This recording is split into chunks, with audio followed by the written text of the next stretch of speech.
Baik, saudara-saudara, sekarang kita berada di Brayun, tempat kawasan wisata. Kita bisa lihat dampak daripada banjir besar kemarin. Di sisi sebelah baratnya terjadi longsor di pinggiran tempat wisata.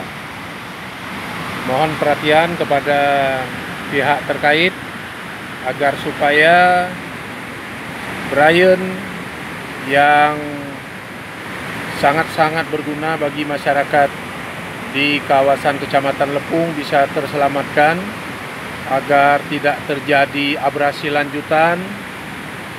Mohon kiranya kepada pihak PU Pengairan bisa menindaklanjuti dari apa yang telah terjadi pasca banjir kemarin di kawasan Krung, Sarah, Lepung.